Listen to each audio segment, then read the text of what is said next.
আসসালামু আলাইকুম everyone, welcome to my YouTube channel. আশা করি সকলেই ভালো আছেন। ভিডিও থাম্বনেইল এবং টাইটেল দেখে বুঝতে পারছেন আজকে কোন বিষয়ে কথা বলবো।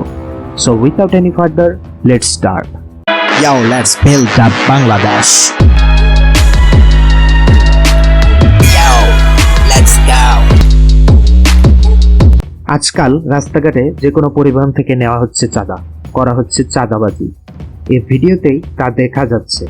একটিও দিতাম না। তুমি একটা হেড দাও, একটা হেড দাও, একটা হেড দাও। হারাদিন তুল এই মুদ্দা বালা ইত্যা কথা কবি, ঠিক আছে? তুই তো যাচ্ছে, হ্যাঁ এক হালালা দিতাম না।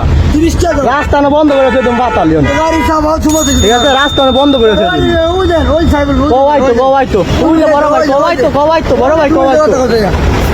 এই যে আমাদের গোড়াশাল ব্রিজের নিচে, এই যে কালীগঞ্জে দেখেন, এই যে এই জায়গায় যখনই আসি তখনই টাকা চাই, ঠিক আছে? পৌরসভার টাকা, হ্যাঁ বড় ভাই ডাক দে, যা ডাক দে, বড় ভাই রাস্তা বন্ধ করে কি করে? বড় ভাই কথা শুনতাছ না?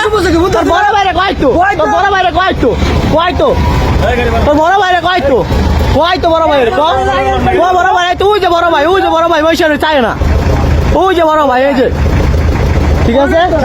এই যে বড় ভাই, বড় ভাই আয় না, ওই যে আরো দুইজন আছে, এই যে আরো দুইজন সম্মানী লোকেরা।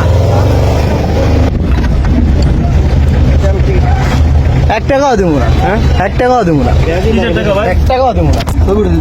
চাঁদাবাজেরা জোর জবরদস্তি করে সকল পরিবহন থেকে আজকাল চাঁদাবাজি করছে। তারা রাস্তা আটকে গাড়ি চালক এবং হেল্পারের কাছ থেকে হাতিয়ে নিচ্ছে মোটা অঙ্কের টাকা প্রতিদিন। রিক্সাটাও বাদ যাচ্ছে না। চাঁদার টাকা চেয়ে না পেলে এরা গাড়ি ভাঙচুর শুরু করে। এসব বেজন্মাদের গণপিটুনি না দিলে এদের মানবতা কাজ করে না। এটা এখন আগের বাংলাদেশ নেই। এখন বাংলাদেশের জনগণ কিভাবে প্রতিবাদ করতে হয় তা জানে। তাই যেখানেই চাঁদাবাজি করতে দেখবেন, গণধোলাই করে এদের এমন হাল করুন যাতে এরা ভিক্ষা করেও খেতে না পারে। চাঁদাবাজিকে না বলুন, চাঁদাবাজ মুক্ত বাংলাদেশ গড়ুন। আশা করি আমার ভিডিওটা সকলেরই ভালো লেগেছে। আমার ভিডিওটা যদি ভালো লেগে থাকে তবে লাইক, কমেন্ট এবং শেয়ার করুন। আমার চ্যানেলে নতুন হলে আমার ইউটিউব চ্যানেলটি সাবস্ক্রাইব করে দিন। ধন্যবাদ সবাইকে। আশা করি সবাই ভালো থাকবেন। আজকের মতো এটুকুই। আসসালামু আলাইকুম।